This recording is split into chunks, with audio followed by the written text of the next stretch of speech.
పెట్టి పుట్టిన నేపథ్యం కాదు, పట్టుదల తప్ప మరో ఆసరా లేదు.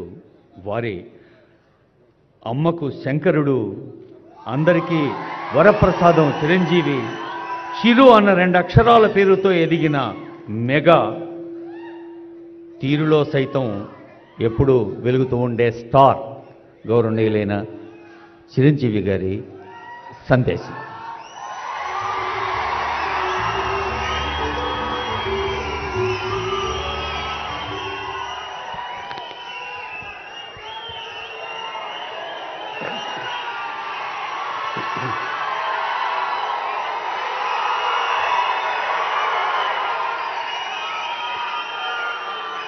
ఎక్కడ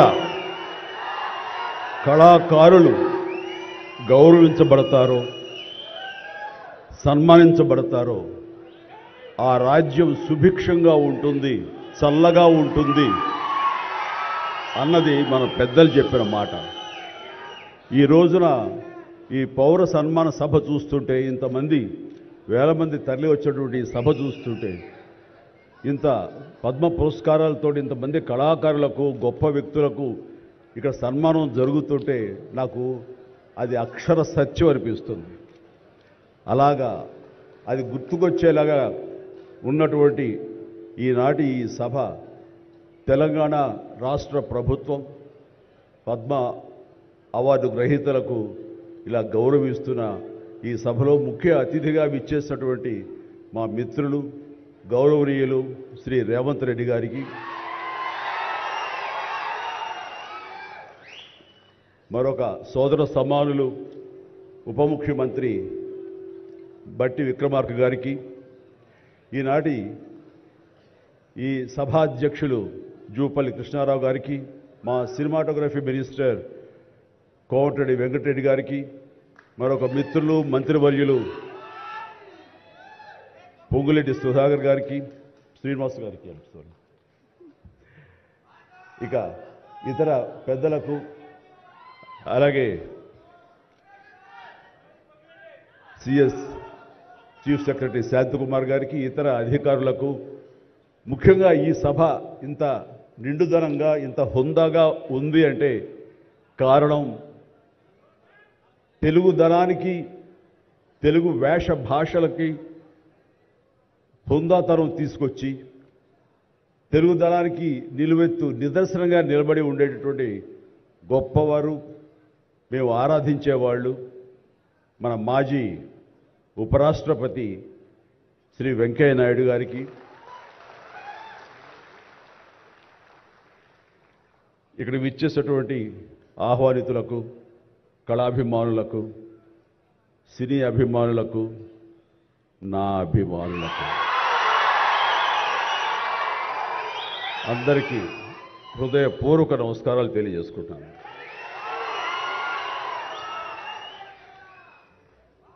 నాకు నిజంగా మా ఇంట్లో అడిగారు, పద్మ విభూషణ్ అవార్డు అనౌన్స్ చేయగానే చాలా ఆనందంగా, ఎంత ఆనందపడుతున్నారు ఏంటంటే, నిజంగా పద్మభూషణ్ అవార్డు వచ్చినప్పుడు నాకు ఉన్న ఆనందం అంతా ఇంత కాదు. కానీ ఇన్నేళ్ల తర్వాత ఇప్పుడు ఈ పద్మ విభూషణ్ అవార్డు వచ్చినప్పుడు నిజంగా అంత ఉత్సాహం లేదు. ఏదో వచ్చింది, సంతోషం, గౌరవంగా స్వీకరించాలి, ఎంత ప్రజాభిమానం అని అనుకుంటూ ఉన్నాను. కానీ ఆ తర్వాత తరలి వచ్చేటువంటి వివిధ ప్రాంతాల నుంచి మనుషులు కానివ్వండి, వ్యక్తులు, అభిమానులు, సినిమా పరిశ్రమ నుంచి కానివ్వండి, రకరకాల అసోసియేషన్స్ కానివ్వండి, అలా ఎంతోమంది రాజకీయ ప్రబుద్ధులు కానివ్వండి, అందరూ గత వారం రోజులుగా ఎడతెరిపి లేకుండా వాళ్ళు ప్రశంసలు కురిపిస్తున్నారంటే ఆ ఆనందం ద్విగుణీకృతమైంది. ఎంతో ఉద్వేగానికి, ఎంతో ఇదిగా అయ్యింది.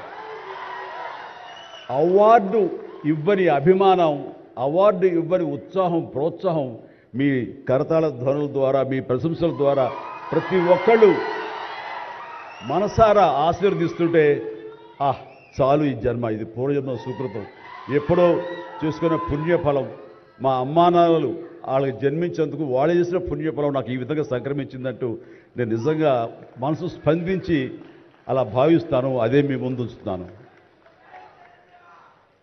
ఇక నాకు తెలిసి ప్రప్రథమంగా అవార్డులు అనౌన్స్ చేసిన వెంటనే ఒక ప్రభుత్వం స్పందించి వారికి ఈ రకంగా సన్మానం చెయ్యాలి అనే భావం రావటం అన్నది బహుశా ఎప్పుడు జరగలేదు. ఇదే మొట్టమొదటిసారి జరిగింది. దానికి ప్రధానమైన కారణం యువకులు, డైనమిక్ లీడర్ మన ముఖ్యమంత్రి రేవంత్ రెడ్డి గారు, అలాగే వాళ్ళ సహచర మంత్రి వర్యులు వీళ్ళందరూ ఒక్కడిగా అనుకుని స్పందించిన మనసుతోటి మన వాళ్ళని మనం గౌరవించుకోకపోతే ఎలాగ గౌరవించుకోవాలి అంటూ అన్నది నిజంగా చెప్తాను. సభాముఖంగా వారికి నా హృదయపూర్వక ధన్యవాదాలు తెలియజేస్తాను. అంటే సన్మానాలకి ఇక్కడ నేను కానీ మన వెంకయ్యనాయుడు గారు కానీ ఇతర పద్మ అవార్డీస్ కానీ ఎవరు కొత్త ఏం కాదు. వాళ్ళు రకరకాలుగా విధాలుగా వాళ్ళు సన్మానించబడుతూ ఉంటారు. కానీ సరిగ్గా ఇలాంటి సమయంలో ప్రభుత్వం ముందుకు రావడం అన్నది వారు ఈ కళాకారులకి, కళలకి వారు ఇస్తున్న ప్రాముఖ్యతకి నిజంగా మనస్సు స్పందించి నేను నా అభినందనలు తెలియజేస్తున్నాను. ఇందులో భాగంగా నిన్న మొన్న ముఖ్యమంత్రి గారు అనౌన్స్ చేశారు. ఇక్కడ నంది అవార్డ్స్ అనేవి ఒకప్పుడు ఇస్తూ వచ్చాము. నంది అవార్డ్స్ అనేది తర్వాత అదేదో గత చరిత్రలాగా అయిపోయి మాకు అందరికీ చిన్న డిసప్పాయింట్మెంట్ ఉంది అంటే ఇరు రాష్ట్రాల్లో కూడా. అరే కళాకారులు ఇంత నెగ్లెక్ట్ చేస్తున్నారు, ఇంత నిర్లక్ష్యం పరుస్తున్నారు, ఎందుకు ఉత్సాహపరచట్లేదు? అది పెద్ద గొప్ప విషయం కూడా కాదు అది. అండ్ అది ఇస్తే కనుక చాలామంది చాలా ఉత్సాహం ఉంటుంది. ఆ ప్రోత్సాహంతో మరింత ముందుకెళ్తారు. తద్వారా ఎన్నో సినిమాలు కానీ, నాటక రంగం కానీ ఇవన్నీ అభివృద్ధి చెందుతాయి. తద్వారా ఎంతోమందికి ఎంప్లాయ్మెంట్ కానివ్వండి, ఎంతోమంది ప్రోత్సాహన కళాకారులు ఇంకొంచెం రావడం కానివ్వండి. ఆ రకంగా ఈ రోజును చూస్తే కనుక మన సినిమాలు ప్రపంచవ్యాప్తంగా ముందుకెళ్తున్నాయంటే అలాంటి ప్రోత్సాహం, అలాంటి ఉత్సాహం ఉండబట్టే. సో ప్రభుత్వ పరంగా కూడా అలాంటివి ఉంటే కనుక ఇది మరింత ముందుకెళ్ళడానికి అవకాశం ఉంది. అది గుర్తెరిగి ఈ రోజున ఆ అవార్డులు మళ్ళీ మనం రెజ్యూమ్ చేస్తాం, మళ్ళీ ఇస్తామని ఆ నిర్ణయం తీసుకోవటం, దానికి పేరు ప్రజాగాయకుడు. జీవితం అంతా కూడా రెవల్యూషనరీగా మార్పు తీసుకురావాలని ప్రయత్నించే నిరంతర శ్రామిక కళాకారుడు శ్రీ గద్దర్ గారు. గద్దర్ గారి పేరున అవార్డులు ఇవ్వటం అన్నది ఎంతో సముచితం, ఎంతో ఆనందం, ఎంతో ముదాహం. అలాంటి నిర్ణయం తీసుకున్నటువంటి మా ముఖ్యమంత్రి రేవంత్ రెడ్డి గారికి, వారి సహచర్యులకి నేను మనస్ఫూర్తిగా నా హృదయ ధన్యవాదాలు ఈ సభాముఖంగా తెలియజేస్తున్నాను. అండ్ ఇక్కడ నాకు ఈ అవార్డు రావడం ఆనందం, కానీ ఆనందం మరింతగా ఉండటానికి కారణం మేము చిన్నప్పటి నుంచి ఎంతో అభిమానించి ఆయన చూసుకుని ఇన్స్పైర్ అయ్యాం. వారే స్టూడెంట్ లీడర్గా ఉండి జయాంధ్ర కోసం అప్పట్లో స్టీల్ ప్లాంట్ కోసంగా ప్రయత్నం చేసినటువంటి వెంకయ్య నాయుడు గారు. ఆయన వైజాగ్ కాలేజీలో యూనివర్సిటీలో ఆయన స్టూడెంట్గా ఉన్నప్పుడు ఆయన ఇచ్చిన పిలుపుకి ఎక్కడో నర్సాపురంలో ఉండే మేమందరం స్పందించి స్ట్రైక్ చేయడం అనేది జరిగింది. ఆ రోజు నుంచి కూడా మాకు ఒక లీడర్ లాగా, మా నాయకుడిలాగా ఆయన మేము భావిస్తూ వచ్చి నన్ను అలాగా మేము ఎదిగాం. ఆయన అప్పటి నుంచి అబ్జర్వ్ చేస్తూనే ఉన్నాను. ఆయన వాగ్ధాటికి నేను పెద్ద ఫ్యాన్ని. ఆయన మాట్లాడే మాటలు అలాగా నోరు వెళ్ళగట్టి చూస్తుంటాను. ఇప్పుడు కూడా అదే ఎదురు చూస్తాను. ఆయన ఎంత ఓపికగా మాట్లాడతారో తెలియదు, కానీ డెఫినెట్గా అలరిస్తారంటూ ఎలాంటి సందేహం లేదు. సో ఆ రోజు నుంచి ఈ రోజు వరకు కూడాను ఆయన రాజకీయంగా ఒక హుందాతనంతో రియల్ స్టేట్స్మెన్ ఇన్ పాలిటిక్స్ అన్నది ఆయన నిర్మాణాత్మకంగా అలా ముందుకెళ్తూ ఈ రోజున అత్యున్నతమైన పొజిషన్ మాజీ ఉపరాష్ట్రపతిగా ఆయన నిర్వహించి తన బాధ్యతలు చేశారు. కానీ ఆయన ఎప్పుడూ మదనపడుతుంటారు. నాతో కూడా ఆయన షేర్ చేసుకున్నారు. రాజకీయాలు రాను ఇలాగా దుర్భాషలతోటి, వ్యక్తిగత విమర్శలతోటి ఇలా దిగజారిపోతున్నాయి చిరంజీవి గారు. ఇది కాదు, ఇది ఆ హుందాతనం ఉండాలి. ఉండి కూడా ఎన్ని సాధించాం మేము. అది ఇదవుతున్నట్టు ఎంత మదన పడుతున్నారంటే వన్ కూర్చున్నప్పుడు ఆయనతో నాతో చెప్పినప్పుడు ఇప్పుడు కూడా అలాగే అయిపోతుంది. అలా అవ్వకుండా ఉంటే బాగుంటుంది అంటే అలాంటి అవ్వకుండా ఉంటే బాగుంటుందన్న ప్రయత్నంలో నేను కూడా మిమ్మల్ని ఇన్స్పిరేషన్గా తీసుకుని నేను వెళ్ళినవాడేనండి. కానీ ఆ ధాటికి, ఆ మాటలకి, మాట పడటం, మాట అనటం ఇది నా వల్ల కాదు, మీలాగనే. కాబట్టి నేటి రాజకీయాల్లో మనం అన్ఫిట్ అంటారా, లేకపోతే మనలాంటి వాళ్ళు ఇలాగా ప్రతిసారి ప్రతి చోటని చెబుతూ ఉంటే ప్రజలు వాళ్ళు మోటివేట్ అయ్యి అలా దుర్భాషలాడి రాజకీయంగా వ్యక్తిగతంగా విమర్శ చేసే వాళ్ళని కానీ తిప్పి కొట్టగలిగితే ఖచ్చితంగా మీరనుకున్నది నేను అనుకున్నది జరిగి తీరుతుందండి. ఒక వాజ్పేయి గారు ఆ రోజుల్లో స్టేట్స్ మ్యాన్ అంటారు. ఆయనలాగా మళ్ళీ అంత హుందాతనం మళ్ళీ మనం ఈ రోజున మనం వెంకయ్యనాయుడు గారిలో చూస్తున్నాం. అయితే ఆయన రాజకీయంగా కొంచెం విశ్రమించారు కాబట్టి ఈ రోజున ప్రజలే ఆలోచించుకోవాలి. అలాగా నోరు జారే వాళ్ళని, దుర్భాషలాడుతూ వ్యక్తిగత విమర్శలు చేసేవాళ్ళని తిప్పికొట్టే విధంగా నిర్ణయించే శక్తి మీకే ఉన్నది, మీరే నిర్ణయించుకోవాలని చెప్తున్నాను. ఈ రోజున రకరకాల రంగాలకు సంబంధించినటువంటి గొప్ప గొప్ప వ్యక్తులు వాళ్ళు నాకు గుర్తింపు వస్తుందా రాదా అని కాదు, అది వాళ్ళ ఇంట్రెస్ట్ కొద్ది. ఈ రోజున ఇక్కడ ఒక్కొక్కరు శిల్పకళాకారులు ఉన్నారు, అలాగే కొన్ని art forms of village rural సంబంధించిన వాళ్ళు ఉన్నారు, సమయ గారు ఇట్లాగా అలా రకరకాల కవులు ఉన్నారు. వీళ్ళందరూ కూడాను ఆ పని చేసుకుంటూ వెళ్ళిపోయి అదే మా జీవితం, అదే మా ధ్యేయం అంటూ అలా ముందుకు వెళ్ళిపోయి దీంట్లో ఈ రోజున ప్రభుత్వాలు గుర్తించి వాళ్ళకి పద్మశ్రీ అవార్డులు ఇవ్వటం అన్నది, పద్మ అవార్డుతో గౌరవించుకోవడం అన్నది ఈ సందర్భంగా నేను వాళ్ళ గుర్తించినటువంటి భారత కేంద్ర ప్రభుత్వానికి నేను మనస్ఫూర్తిగా నా అభినందనలు తెలియజేస్తాను, నా సంతోషాన్ని వ్యక్తపరుస్తాను. దీనికి మరీ ముఖ్యంగా మన ప్రియతమ నరేంద్ర మోడీ గారు ప్రధానమంత్రి, ఆయన దీన్ని గుర్తించి అలాగా ఇవ్వడం జరిగింది. ఇక్కడ ఒక విషయం చెప్పొచ్చో చెప్పకూడదో తెలియదు కానీ ఒక విషయం చెప్తాను. మధ్యాహ్నం నాకు అవార్డు మీకు ఇవ్వాలనుకుంటున్నాము, మీకు మీ కన్ఫర్మేషన్ కానీ మీ యొక్క ఆమోదం మాకు తెలియాలంటూ హోమ్ డిపార్ట్మెంట్ నుంచి ఫోన్ వచ్చినప్పుడు ఒక షాకు లోనయ్యాను. అప్పటికి ముందు నుంచి స్పెక్యులేషన్స్ ఉన్నాయి కానీ నాకు ఇవన్నీ కూడా వస్తాయి లేవో అనే దాని మీద ఎప్పుడో మీమాంస ఉండేది నాకు. వాళ్ళు చెప్పగానే సంతోషించాను. సో ఈవినింగ్ ఎన్నింటికి వస్తుందని వాళ్ళు 6-7 o'clock వస్తుంటే అప్పటి నుంచి అలా టీవీలు ముందు కూర్చున్నాను. సో కొంతసేపు చూసేసరికి రాలేదు ఆ వచ్చినాయి అని గబగ నేను సర్దుకొని కూర్చుంటే ముందు పద్మశ్రీ అవార్డులు ఒక 34-36 వచ్చినాయి. ఆ తర్వాత నెక్స్ట్ మందే కదా అనుకుంటూ అందరూ సర్దుగా రెండు పిల్లలు గొడవ చేయకుండా కూర్చోండి రే ఇష్యూగా నా పేరు వస్తుంది అంటే కూర్చాను. అరగంట అయింది రాలేదు, గంట అయింది రాలేదు, గంటన్నర అయింది. ఆహా ఓరి బాబు ఏంటిది, ఏదైనా మళ్ళీ ఏమైనా మారుస్తారా, మనకి వచ్చే అవకాశం లేదని చిన్న మీమాంసలో ఉన్నారు. ఆ తర్వాత వచ్చిందనుకోండి. ఆ తర్వాత ఇదే డౌట్ నేను మన వెంకయ్యనాయుడు గారి ఇంటికి వెళ్ళి నేను ఆయన గౌరవంగా ఆయన సన్మానించుకున్నప్పుడు ఆయన ముందు చెబితే ఇదంతా కూడా నరేంద్ర మోడీ గారు ఒక ఆలోచన అండి. పద్మశ్రీ అవార్డులు చాలా బడుగు బలహీన వర్గాలకు సంబంధించినటువంటి చిన్న స్థాయి కళాకారులకి వచ్చింది. ఒకేసారి వెంకయ్యనాయుడు గారి పేరు, చిరంజీవి పేరు, పద్మ సుబ్రహ్మణ్యం పేరు, వైజయంతిమాల బాలి పేరు వస్తే కనుక అది సుస్పష్ట, అది ప్రముఖంగా వేసేస్తారు. అలా వేసినప్పుడు వీళ్ళ గురించి ఎవరు చెప్పుకుంటారు? కాబట్టి వీళ్ళ గురించి చెప్పుకోవాలి అంటే గంటన్నర టైం మధ్యలో గ్యాప్ ఇవ్వండి. గంటన్నర వరకు వాళ్ళ గురించి చర్చ జరుగుతుంది. వాళ్ళు ఎవరు అంటారు, ఇక్కడ సమ్మయ్య ఎవరు, ఆచార్య గారు ఎవరు, ఇలా పేర్లని చెప్పుకుంటూ వాళ్ళ గురించి ఆలోచిస్తారు, చర్చించుకుంటారు. వాళ్ళకి గుర్తింపు వస్తుంది. అది రిజిస్టర్ అయిన తర్వాత దెన్ చిరంజీవి వెంకయ్యనాయుడు గారు నాకు ఇష్టం అన్నారు. అది నిజంగా గొప్ప ఆలోచన, గొప్ప ఇది.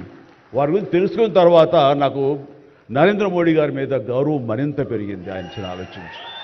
సో ఇలాంటి సన్మానం జరగటం అన్నది నాకు నిజంగా అత్యంత గౌరవంగా భావిస్తాను. నా జన్మ సార్థకమైందని భావిస్తున్నాను. ఎన్నో కార్యక్రమాలు చేశాను. ఇది సినిమాల్లో రాణించినా కూడా సినిమాల్లో ఎంతో ప్రప్రథమ స్థానంలో ఎన్నో సంవత్సరాలు దశాబ్దాలుగా ఉండటమే కాకుండా ఆర్టిస్ట్కి సామాజిక బాధ్యత, సామాజికటువంటి సేవ చెయ్యాలి. అది నేను అనుకోను కాదు, ఏమీ కాదు, నాకు అనిపించి నా అభిమానులు అందరూ కలిపి వాళ్ళు ఎంతసేపటికి సినిమా థియేటర్లకో వాల్ పోస్టర్లకో పాలాభిషేకాలకో వీటి కొట్టుకోవడాలు వీటికి ఉండేటటువంటి కల్చర్ని మనం మార్చాలి అనే ఉద్దేశంతో వీళ్ళందరూ శక్తివంతులు. ఇలాంటి శక్తిని అన్గైడెడ్ మిస్సైల్లా ఉండకుండా దీని అన్నింటి ఛానలైజ్ చేస్తే కనుక వీళ్ళ చేత సత్కార్యాలు మనం చేయించుకోవచ్చు అనే భావం నాకు లేట్ 90s వచ్చింది.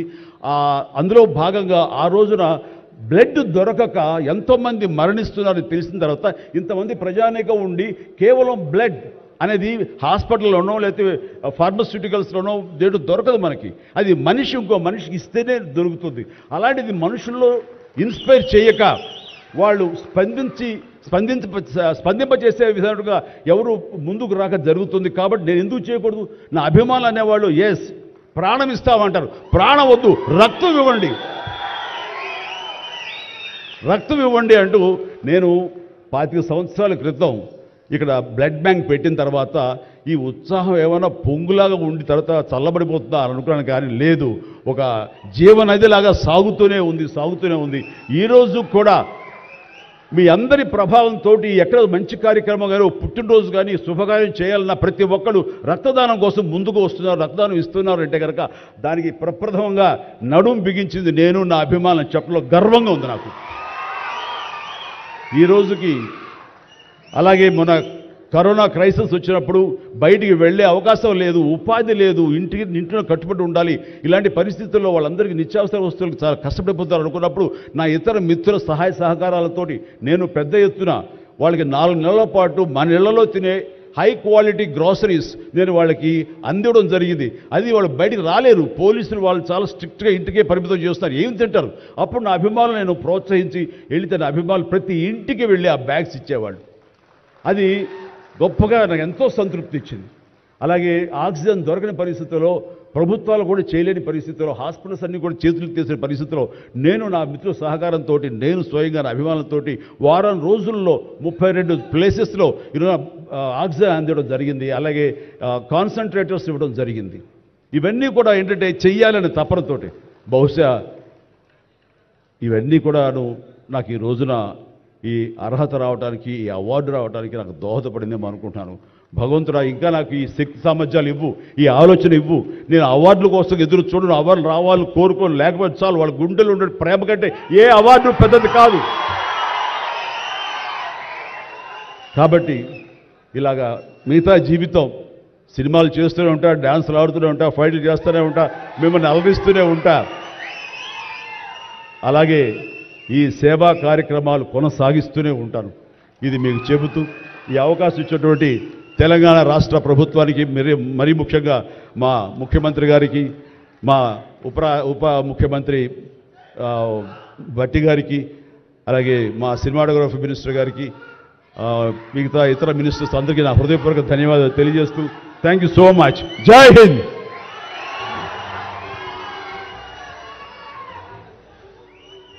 సిఎస్ఆర్ అన్న 3 అక్షరాలకి కార్పొరేట్ సోషల్ రెస్పాన్సిబిలిటీ అన్న ఫుల్ ఫామ్ అందరికీ తెలుసు.